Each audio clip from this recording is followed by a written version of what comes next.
Hey everyone, welcome back to this channel. And ఈరోజు మనం ఈ వీడియోలో స్ప్రింగ్ బూట్ని యూస్ చేసి ఒక బేసిక్ అప్లికేషన్ బిల్డ్ చేద్దాం. అండ్ ఆల్సో ఆ అప్లికేషన్ని మనం MySQL డేటాబేస్తో కనెక్ట్ చేసి రెస్ట్ ఏపీఐస్ని క్రియేట్ చేసి అండ్ ఆ రెస్ట్ ఏపీఐస్ని పోస్ట్ మ్యాన్ యూస్ చేసి టెస్ట్ కూడా చేద్దాం. అండ్ వీడియోని లాస్ట్ వరకు చూడండి, ఖచ్చితంగా ఇన్ఫర్మేటివ్గా ఉంటుంది. అండ్ ఒకవేళ మీరు స్ప్రింగ్ బూట్ నేర్చుకోవాలని అనుకుంటున్నారంటే ఖచ్చితంగా ఈ వీడియో మీకు యూజ్ అవుతుంది. సో లాస్ట్ వరకు చూడండి. ఈ వీడియోలో మనం ఏమేమి కవర్ చేస్తున్నాం అంటే what is Spring and Spring Boot, setting up the project, connecting our application with a real database, building the REST APIs, and testing everything with Postman.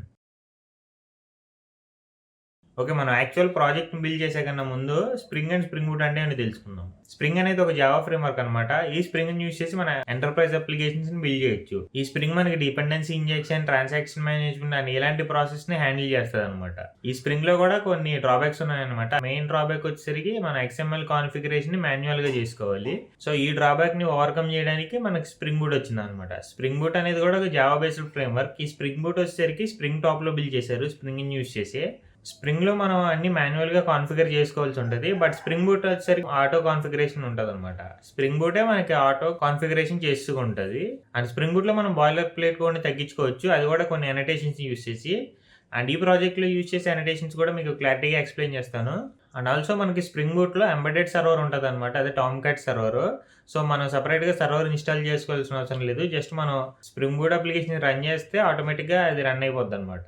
And మనం ఈ స్ప్రింగ్ బూట్ ప్రాజెక్ట్స్ని క్రియేట్ చేయడానికి spring ఇనిషియలైజర్ అనే ఒక website ఉంటుంది అనమాట. దాన్ని use చేసుకొని మనం ఈ ప్రాజెక్ట్ స్ట్రక్చర్ని జనరేట్ చేసుకోవచ్చు. అది ఇప్పుడు మీకు చూపిస్తాను.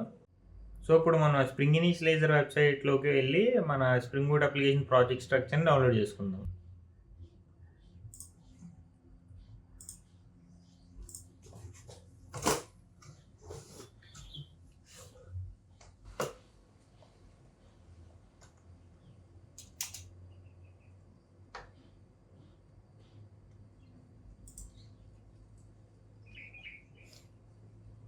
సో ఇదే అనమాట ఆ వెబ్సైట్. ఇందులో మనం ప్రాజెక్ట్ వచ్చేసరికి మేమన్ ప్రాజెక్టే, language Java, and Spring Boot version వచ్చేసరికి 4.0.6. సో ఇక్కడ మనం ఆర్టిఫాక్ట్ నేమ్ మార్చుకోవచ్చు. మనం స్ప్రింగ్ డెమో అని ఇచ్చుకుందాం. ప్యాకేజింగ్ వచ్చేసరికి జావా వర్షన్ వచ్చేసరికి నేను జావా 21 యూస్ చేస్తున్నాను. సో అందుకే 21 సెలెక్ట్ చేశాను. మీరు ఇన్స్టాల్ చేసుకున్న జావా వర్షన్ బట్టి మీరు సెలెక్ట్ చేసుకోవచ్చు. ఓకే, ఇక్కడ మనం ఇప్పుడు డిపెండెన్సీస్ యాడ్ చేసుకోవాలి. దీని మీద క్లిక్ చేసి ఫస్ట్ మనం స్ప్రింగ్ వెబ్ ఈ డిపెండెన్సీ యాడ్ చేసుకోవాలి. ఇది మనం రెస్ట్ ఏపీఐస్ని క్రియేట్ చేస్తే యూస్ చేస్తాము. అండ్ నెక్స్ట్ వచ్చేసరికి డేటా జేపీఐ. ఇది వచ్చేసరికి మనం ఈ డిపెండెన్సీ వచ్చేసరికి మనం డేటాబేస్ కనెక్షన్ చేసుకుంటే యూస్ చేస్తాం. అండ్ నెక్స్ట్ వచ్చేసరికి లాంబాక్. ఇది వచ్చేసరికి మనకి బాయిలర్ ప్లేట్ కోడ్ని రెడ్యూస్ చేస్తాక ఉంటుంది అనమాట. అండ్ నెక్స్ట్ వచ్చేసరికి MySQL డ్రైవర్.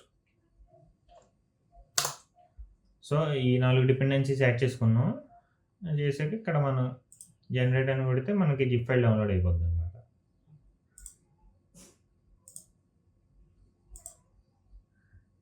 సో మనం ఇంకా జిప్ ఫైల్ని ఎక్స్ట్రాక్ట్ చేసుకోవాలి. ఎక్స్ట్రాక్ట్ చేసుకున్నాక ఇదన్నమాట మన ప్రాజెక్ట్ స్ట్రక్చర్. ఇది మీకు ఇంటెలిజెంట్లో చూపిస్తే ఇంకా క్లారిటీగా ఉంటుంది. సో ఇదన్నమాట మన ప్రాజెక్ట్ స్ట్రక్చరు. సో ఇక్కడ మనకి మెయిన్ వచ్చేసరికి ఇక్కడ మనం మన ప్రోగ్రామ్స్ అన్ని రాస్తాం అన్నమాట. అండ్ ఓకే, ఇది డిపెండెన్సీస్ అన్ని రిజాల్వ్ అవుతున్నాయి, మేము ఆటోగా చేసుకుంటాము. ఇది pom.xml ఫైల్. ఇందులో మనం యాడ్ చేసుకున్న డిపెండెన్సీస్ అన్నీ ఉంటాయి. సో ఇందులో మనం యాడ్ చేసిన data JPA and MySQL connector, లాంబాక్, spring web. So ఇదన్నమాట మన pom.xml ఫైల్. సో ఒకసారి అప్లికేషన్ రన్ చేసి చూద్దాం.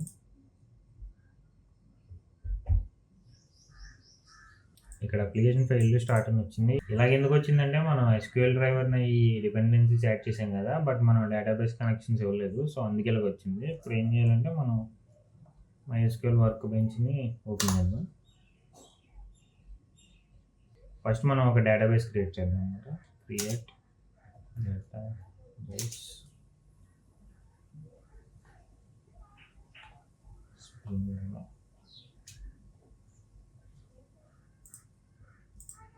క్రియేట్ అయిపోయింది.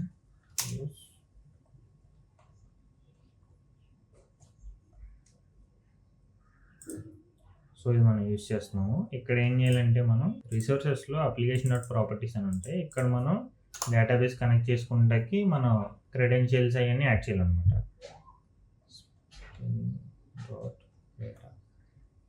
Source dot URL. సో ఇక్కడ మనం ఒక యూఆర్ఎల్ ఇవ్వాలన్నమాట. అదే JDBC MySQL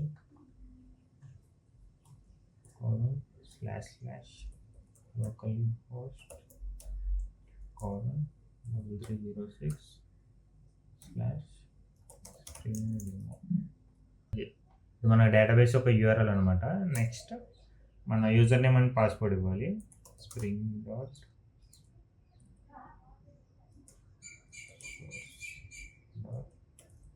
user name root and password కూడా ఇవ్వాలి. నేను పాస్వర్డ్ కూడా సేమ్ రూటే పెట్టాను. వీటితో పాటు మనం ఇంకా కొన్ని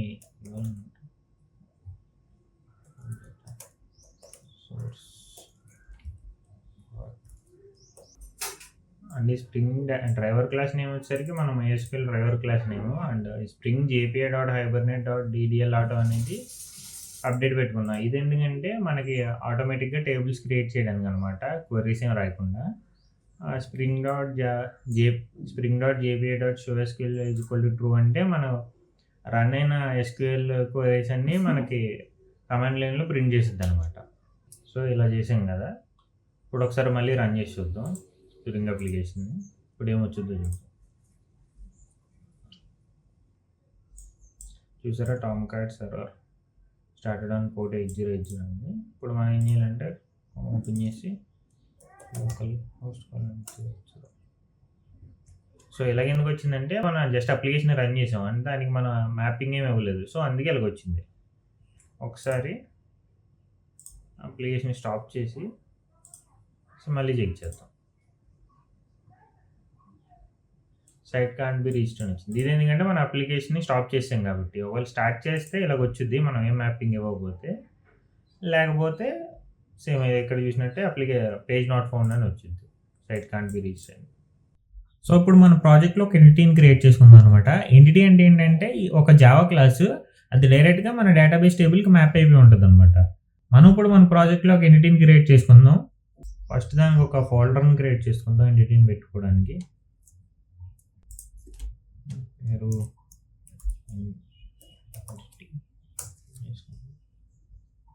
తర్వాత మన ఎంటిటీ వచ్చేసరికి ప్రొడక్ట్ అని ఒక ఎంటిటీని క్రియేట్ చేసుకుందాం అనమాట. సో ఇక్కడ మనకి ఎనటేషన్ ఒకటి ఉంటుంది అనమాట, @entity అని. సో ఇది మనకి ఏం చేసిద్ది అంటే మన డేటాబేస్లో ఒక టేబుల్ని క్రియేట్ చేయడానికి ఇది ఎంటిటీని యూజ్ చేస్తాం. And also @table.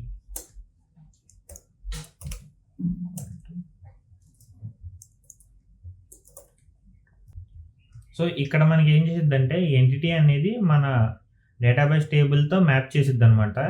ఈ టేబుల్ అనేది మనకి ఓన్గా మన టేబుల్ నేమ్ క్రియేట్ చేసుకుంటానికి యూజ్ అవుతుంది. ఇక్కడ నేమ్ ఏమి ఇస్తామో సేమ్ అదే నేమ్ మనకి MySQLలో టేబుల్ ఒకటి క్రియేట్ అవుతుంది అనమాట. సో ఇక్కడ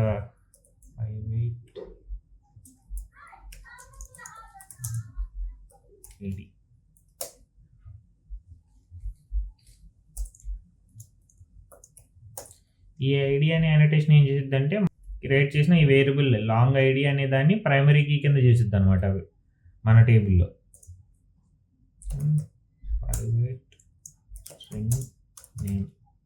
ఇది వచ్చేసరికి మన ప్రోడక్ట్ నేమ్ అనమాట.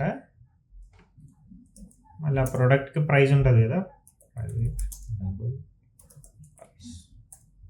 సో ఇవి మనకున్న ప్రెజెంట్ ఉన్న మనం క్రియేట్ చేసే కాలమ్ నేమ్స్ ఇవి. ఇక్కడ మనం ఇంకొక అనోటేషన్ పెట్టుకోవచ్చు, అది డేటా అని. ఇదేం చేసిద్దంటే మనకి ఆటోమేటిక్గా గెటర్స్ అండ్ సెటర్స్ని క్రియేట్ చేసిద్ది. ఒకవేళ మనం ఈ డేటా అనేది వాడకపోతే మనం ఓన్గా గెటర్స్ అండ్ సెటర్స్ని జనరేట్ చేసుకోవాలన్నమాట. అది చాలా ఎక్కువ కూడా అవుతుంది కొంచెం. సో ఇవన్నీ గెటర్స్ అండ్ సెటర్స్ని మనం మాన్యువల్గా రాసుకోవాలి.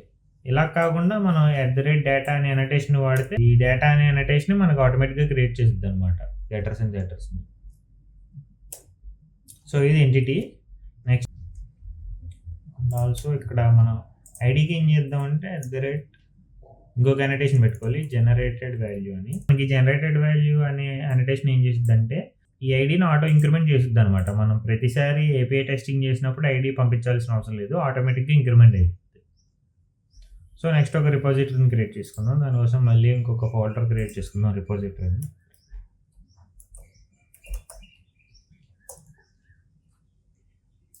ఈ రిపాజిటరీ అనేది ఒక ఇంటర్ఫేస్ అనమాట.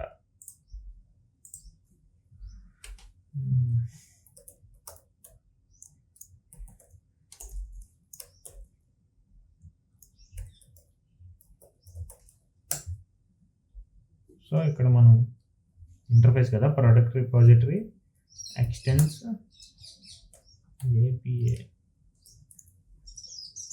రిపాజిటరీ. సో ఇక్కడ మనం ఏం పాస్ చేయాలంటే మన ఎంటిటీ యొక్క నేమ్,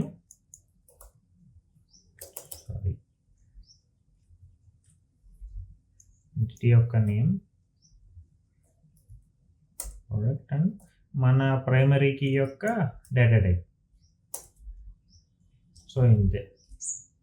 ఇందులో కావాలంటే మనం ఏమైనా మెథడ్స్ క్రియేట్ చేసుకోవచ్చు. ఇదేం చేస్తుందంటే మనకి డిఫాల్ట్గా మెథడ్స్ ఒకటి ఇచ్చిద్ది అనమాట.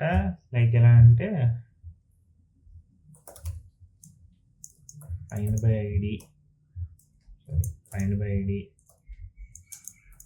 ఫైండ్ ఆల్, ఇలా కొన్ని మెథడ్స్ని మనకి డిఫాల్ట్గా ఇచ్చిద్ది అనమాట. సో నెక్స్ట్ ఏంటంటే మనం సర్వీస్ లేయర్ ఒకటి క్రియేట్ చేద్దాం. ఆల్సో ఇక్కడ మనం ఇక్కడ మనం ఒక అనటేషన్ పెట్టాలన్నమాట, రిపాజిటరీ అని. ఇది చెప్తుంది అనమాట మనకి ఇది ఒక రిపాజిటరీ అని. సో నెక్స్ట్ ఏంటంటే మనం ఒక సర్వీస్ అని ఒక క్లాస్ క్రియేట్ చేయాలి. ఈ సర్వీసే మనకి మనం చేయాల్సిన లాజిక్ అంతా ఉంటుంది అనమాట ఈ సర్వీస్ క్లాస్లో.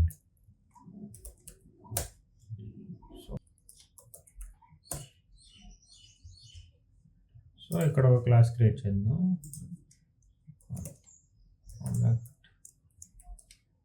సర్వీస్. సో ఇక్కడ ఏంటంటే మనం సర్వీస్ అని ఒక అనటేషన్ ఇవ్వాలి. ఇది మనకి చెప్తుంది అనమాట స్ప్రింగ్ బూట్కి ఇది ఒక సర్వీస్ క్లాస్ అని.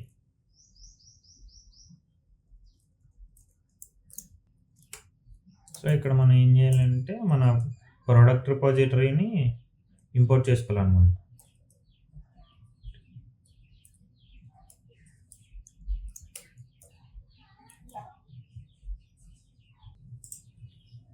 సో మనం ఇక్కడ ఇంపోర్ట్ చేసుకోవాలి అండ్ దీనికి ఒక అనటేషన్ ఇవ్వాలి. ఏంటంటే అది @AutoWord.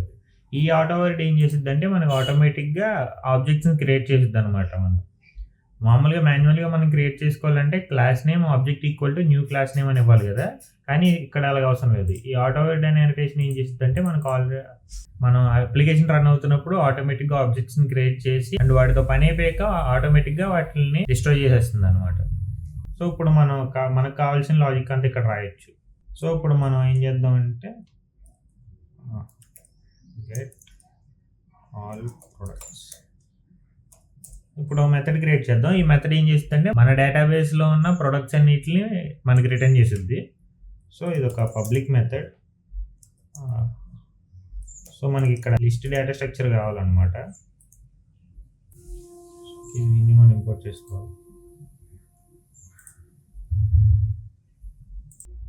get all products.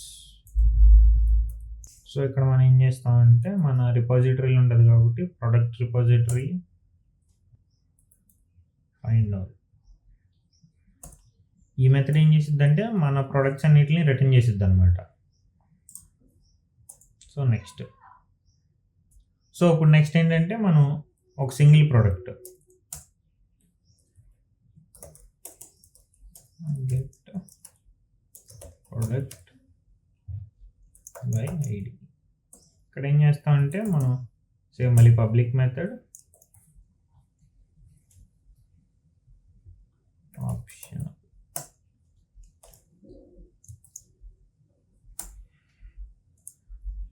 Get product by ID. So ఇక్కడ మనకి ఏంటంటే ఐడిని పాస్ చేయాలన్నమాట.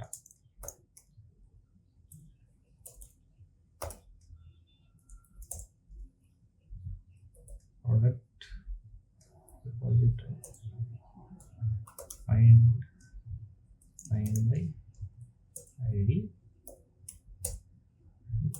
సో ఈ మెథడ్ మనకి ఆ ఐడి బట్టి ప్రోడక్ట్ని ఇచ్చిద్ది అనమాట, ప్రోడక్ట్ని రిటర్న్ చేసిద్ది.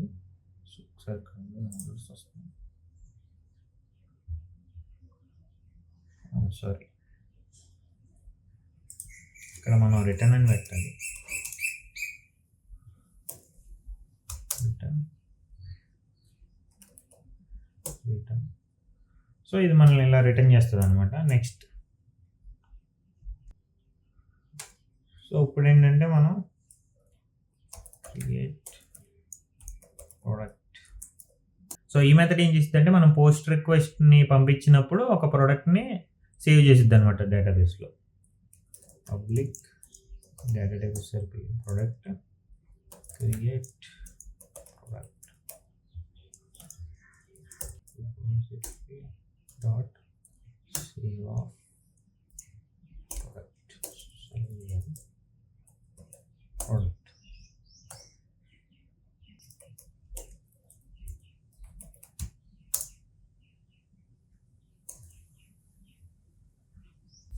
సో నెక్స్ట్ ఏం చేయాలంటే మన ప్రోడక్ట్ని అప్డేట్ చేయాలి. Update product.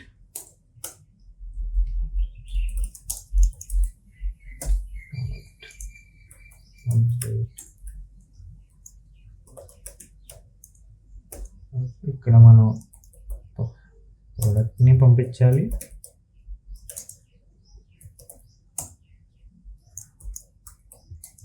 ప్రోడక్ట్ ఐడిని కూడా పంపించాలి. సో ఇక్కడ మనం అప్డేట్ చేయబోయే ప్రోడక్ట్ని పంపించాలి, దానికి ఉన్న ఐడిని కూడా పంపించాలి. Dot set ID of ID పంపించి తర్వాత రిటర్న్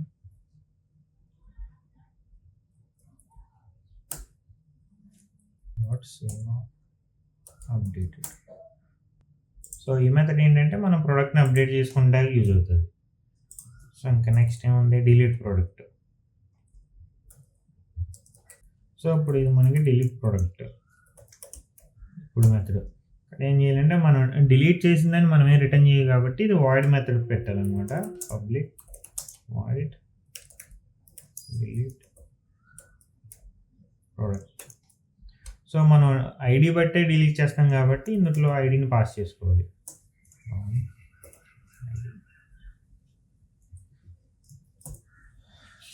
ప్రోడక్ట్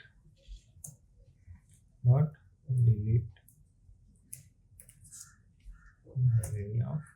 ఈ ఐడిని పాస్ చేస్తాం అన్నమాట. సో ఇది మన సర్వీస్ లేయర్ అనమాట. ఇందులో మనం అన్ని ప్రోడక్ట్స్ని రిటర్న్ చేస్తాం, సింగిల్ ప్రోడక్ట్ని రిటర్న్ చేస్తాం, ప్రోడక్ట్ని క్రియేట్ చేస్తాము, ప్రోడక్ట్ని అప్డేట్ చేస్తాం అండ్ ప్రోడక్ట్ని డిలీట్ కూడా చేస్తాం. సో ఇది అయిపోయింది కదా, మనం నెక్స్ట్ ఇప్పుడు కంట్రోలర్ క్లాస్ని క్రియేట్ చేద్దాం. సో ఈ కంట్రోలర్ క్లాస్లు ఏముంటాయంటే మనం క్రియేట్ చేసే REST APIs ఉంటాయి అనమాట. సో మళ్ళీ దానికి ఒక ప్యాకేజ్ క్రియేట్ చేసుకున్నాం.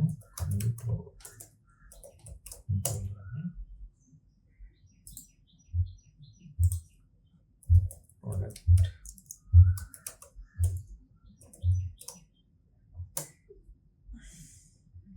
REST.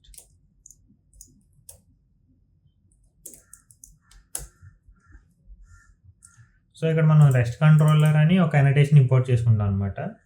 ఈ REST controller combination of 2 annotations అనమాట. ఒకటి కంట్రోలర్, అది మన REST APIsని మేనేజ్ చేసిద్ది, అండ్ ఇంకోటి ఏంటంటే రెస్పాన్స్ బాడీ. ఇది వచ్చేసరికి మనం డేటాని JSON ఫార్మాట్లో రిటర్న్ చేస్తుంది అనమాట.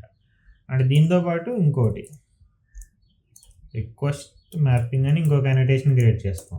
ఇదేం చేసిద్దంటే మనకి మనం క్రియేట్ చేసే రెస్ట్ ఏపీఐస్కి ఇక పాత్ని ఇచ్చిద్ది అనమాట. ఇక్కడ మనం పెట్టుకుంటాం /API/products.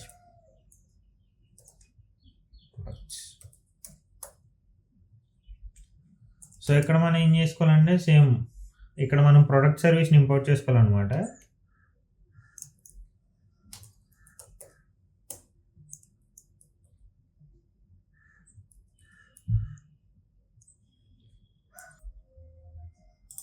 ఇంపోర్ట్ చేసుకోవాలి అండ్ దీనిపైన @AutoWord అని ఒక అనోటేషన్ ఇవ్వాలి. ఇది వచ్చేసరికి మనం ఆల్రెడీ డిస్కస్ చేసుకున్నాం కదా డిపెండెన్సీ ఇంజెక్షన్ కోసమని. అండ్ నెక్స్ట్ సో ఇప్పుడు మనం ఒక్కొక్క రెస్ట్ ఏపీని క్రియేట్ చేద్దాం అనమాట. ఫస్ట్ ఏంటంటే గెట్ ఆల్ ప్రొడక్ట్స్. ఈ ఏపీఐ ఏం చేసిద్దంటే మన ప్రొడక్ట్స్ అన్నిటిని గెట్ చేసిద్ది అనమాట. దీనికి ఒక అనోటేషన్ ఇవ్వాలి గెట్ మ్యాపింగ్. సో ఇక్కడ మనం ఒక పబ్లిక్ మెథడ్ని క్రియేట్ చేసుకోవాలి. Public list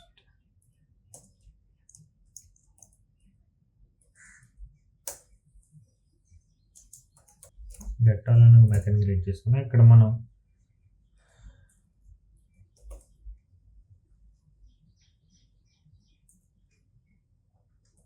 return product service dot get all products. ఈ మెథడ్ మనకి అన్ని ప్రొడక్ట్స్ని రిటర్న్ చేసిద్ది. నెక్స్ట్ ఏంటంటే గెట్ ప్రోడక్ట్ బై ఐడి. ఇక్కడ మనం ఐడి బట్టి తీసుకుంటాం కాబట్టి ఇక్కడ ఐడిని మనం /ID అనేదాన్ని పాస్ చేయాలన్నమాట. పబ్లిక్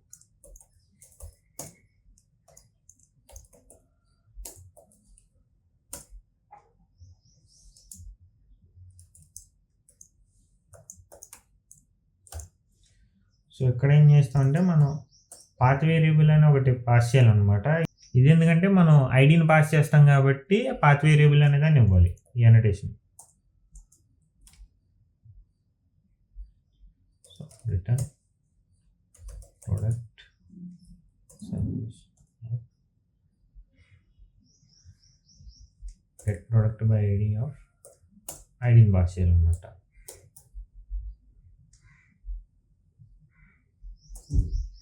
సో నెక్స్ట్ ఏంటంటే పోస్ట్ మ్యాపింగ్. పోస్ట్ మెథడ్ అనమాట. ఇదేంటంటే to create a new product. So దీనికి మనం పోస్ట్ మ్యాపింగ్ అని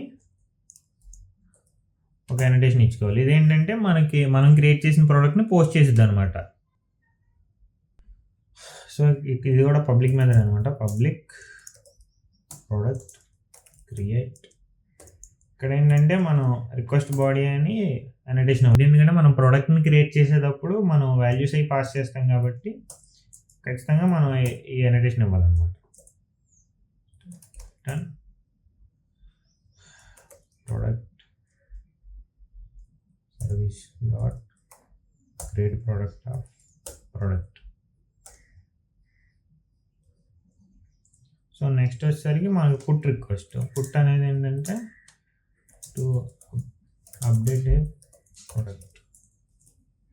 దీనికి మనం @పుట్ మ్యాపింగ్ అని ఇంకొక అనోటేషన్ వాడతాం. ఇది వచ్చేసరికి మన ప్రొడక్ట్ డీటెయిల్స్ని అప్డేట్ చేయడానికి యూజ్ చేస్తాం అనమాట. అండ్ ఆల్సో ఇక్కడ కూడా మనం ఐడిని పాస్ చేస్తాము.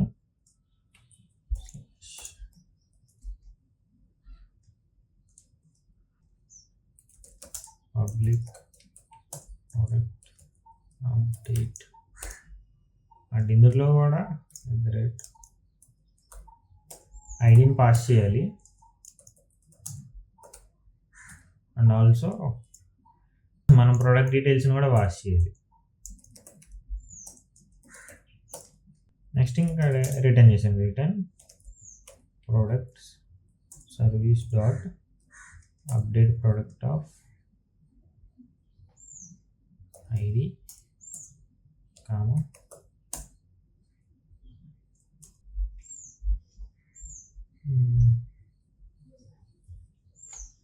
సో ఇలాగ ఎందుకు వచ్చిందంటే మనం ఇందాక మనం ప్రొడక్ట్ సర్వీస్లో అప్డేట్ ఇచ్చినప్పుడు ఫస్ట్ ప్రోడక్ట్ని ఇచ్చాం, తర్వాత ఐడిని ఇచ్చాం కదా, సో అందువల్ల ఇలా చూపిస్తుంది. సో ఇప్పుడు ఏం చేయాలంటే మనం ఈ లాంగ్ ఐడిని తీసుకుని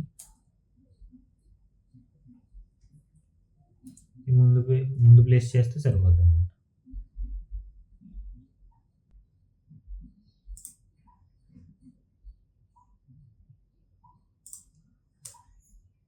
ఓకే, సో అలాగా.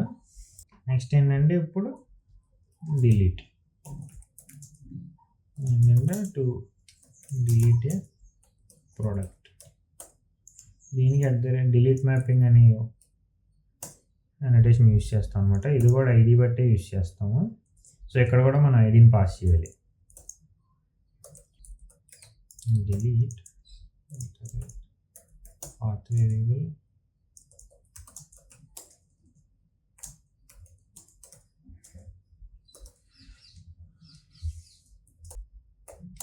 ఐడి. సో ఇదన్నమాట మన application.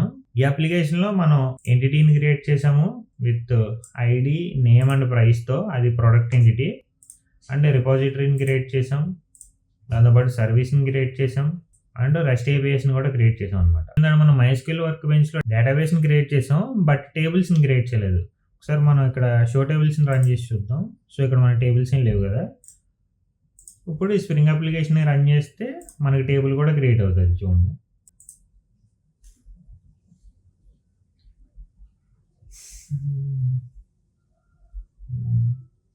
So Tomcat started on 4.80 application start అయింది అనమాట. సో ఇందాక షో టేబుల్స్ చూసినప్పుడు మనకి టేబుల్స్ ఏం లేవు కదా. ఇప్పుడు మళ్ళీ రన్ చేసి చూద్దాం. సో ప్రొడక్ట్స్ అన్ని ఒక టేబుల్ క్రియేట్ అయింది. సో మన అప్లికేషన్ అయితే బిల్డ్ అయిపోయింది అనమాట. ఇప్పుడు మనం క్రియేట్ చేసిన రెస్ట్ ఏపీఎస్ని టెస్ట్ చేసి చూద్దాం పోస్ట్మ్యాన్లో. సో దానికోసం పోస్ట్మ్యాన్ ఓపెన్ చేసుకున్నాం. సో ఫస్ట్ ఒక పోస్ట్ రిక్వెస్ట్ సెండ్ చేద్దాం. లోకల్ హోస్ట్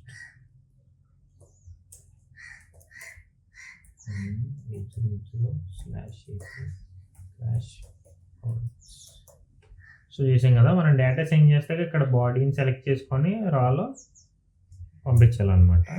ఫస్ట్ మనం చేసిన ప్రోడక్ట్ నేమ్ గేమింగ్ ల్యాప్టాప్, ఇది మన ప్రోడక్ట్ అనమాట. అండ్ దీని ప్రైస్ వచ్చేసరికి 999.99. సో ఒకసారి రిక్వెస్ట్ సెండ్ చేసి చూద్దాం వర్క్ అవుతుందో లేదో. ఎస్, మన రిక్వెస్ట్ అయితే సెండ్ అయిందనమాట. 200 ఓకే అని వచ్చింది. ఒకసారి మనం ప్రొడక్ట్స్ టేబుల్ని చెక్ చేసి చూద్దాం. ఎస్, మనకి ఇన్సర్ట్ అయిందనమాట డేటా ఏపీఐ ద్వారా. అండ్ ఆల్సో ఇక్కడ మనకు ఇందాక SQL = true అని పెట్టాం కదా. సో ఇక్కడ కూడా మనం ఏం చేసామో మనకి ఇక్కడ ప్రింట్ అవుతుంది. గెట్ రిక్వెస్ట్ని సెండ్ చేసి చూద్దాం ఇప్పుడు. సో మన టేబుల్లో ఒక ప్రోడక్టే ఉంది కాబట్టి దాని డీటెయిల్స్ వచ్చినాయి. నేను ఇప్పుడు ఇంకొక 2-3 ప్రొడక్ట్స్ని ఇన్సర్ట్ చేసి దాంతో మళ్ళీ గెట్ చేసి చూపిస్తాను చూడండి. సో గేమింగ్ ల్యాప్టాప్,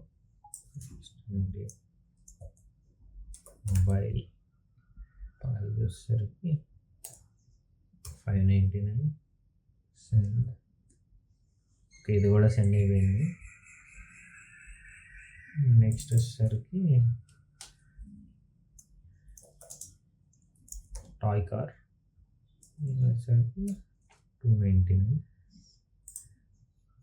ఓకే, ఇది కూడా సెండ్ అయింది. సో ప్రజెంట్ మన డేటాబేస్ టేబుల్లో 3 ప్రొడక్ట్స్ ఉన్నాయన్నమాట. వీటిని ఒకసారి గెట్ రిక్వెస్ట్ చేసి మన గెట్ ఏపీ వర్క్ అవుతుందో లేదో చూద్దాం. చూడండి, ఇక్కడ మనకి 3 ప్రొడక్ట్స్ని మనకి చూపించింది. ఇప్పుడు మనం గెట్ ప్రోడక్ట్ బై ఐడి అని ఒక రెస్ట్ ఏపీ క్రియేట్ చేసాం కదా. సో ఈ 3లో ఈ ఐడితో మనం టాయ్ కార్ని గెట్ చేయగలం లేదు చూద్దాం. /ఐడిని పేస్ట్ చేద్దాం. ఎస్, వచ్చింది చూసారా. అలాగే 3 మొబైల్ వచ్చింది. ఒకసారి మనం ఆ టేబుల్లో లేని ఐడిని ఒకసారి ఇచ్చి చూద్దాం. 100 అని ఐడి లేదు ప్రజెంట్ అయితే.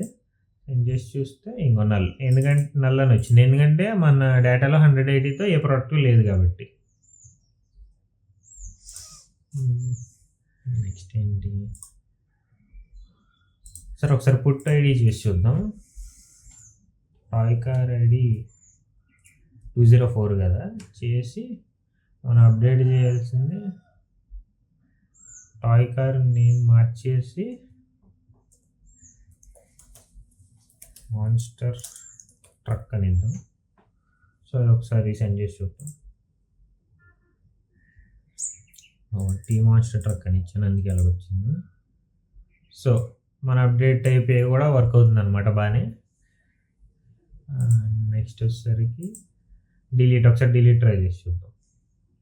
సేమ్ ఇదే మాన్స్టర్ ట్రక్ని డిలీట్ చేసి చూస్తాం. ఓకే, వర్క్ అయిందనమాట. ఒకసారి మన సేమ్ మళ్ళీ మనం ఒకసారి గెట్ రిక్వెస్ట్ని సెండ్ చేసి మన ఈ మాన్స్టర్ ట్రక్ అనే ప్రోడక్ట్ డిలీట్ అయిందో లేదో చెక్ చేద్దాం. ఎస్, డిలీట్ అయిపోయింది. సో ఈ విధంగా మనం క్రియేట్ చేసిన ఏపీఎస్ అన్ని వర్క్ అవుతున్నాయి అన్నమాట. సో ఇది గైస్ మన వీడియో. మనం స్ప్రింగ్ బూట్ని యూస్ చేసి ఒక బేసిక్ బ్యాక్ ఎండ్ అప్లికేషన్ అయితే బిల్డ్ చేసాం అనమాట. అండ్ ఒకసారి మనం ఏమైనా నేర్చుకున్నాం ఒకసారి మళ్ళీ క్విక్గా రివిజన్ చేసుకుందాం. గైస్ ఈ వీడియోలో మనం స్ప్రింగ్ అంటే ఏంటి, స్ప్రింగ్ బూట్ అంటే ఏంటో తెలుసుకున్నాం. అండ్ ఆల్సో మనం స్ప్రింగ్ బూట్ ప్రాజెక్ట్ని ఎలా క్రియేట్ చేయాలో తెలుసుకున్నాం. అండ్ మన స్ప్రింగ్ బూట్ బ్యాక్ ఎండ్ అప్లికేషన్ని డేటాబేస్తో ఎలా కనెక్ట్ చేయాలో తెలుసుకున్నాం. రెస్ట్ ఏపీఎస్ క్రియేట్ చేయడం తెలుసుకున్నాం. ఎంటిటీ అంటే ఏంటి, రిపాజిటరీ అంటే ఏంటి, ఇలా చాలా అనోటేషన్స్ గురించి కూడా తెలుసుకున్నాం. హోప్ ఈ వీడియో మీకు నచ్చే ఉంటుంది. అండ్ ఆల్సో ఈ వీడియో వల్ల మీకు స్ప్రింగ్ బూట్ గురించి ఏదో కొంచెం నాలెడ్జ్ వచ్చి ఉండొచ్చు. అండ్ ఒకవేళ వచ్చి ఉంటే ఈ వీడియోని లైక్ చేసి మన ఛానల్ సబ్స్క్రైబ్ చేసుకోండి. అండ్ స్ప్రింగ్ బూట్ నేర్చుకోవాలనుకునే మీ ఫ్రెండ్కి వీడియోని షేర్ చేయండి. Thank you guys for watching. See in the next video. Bye.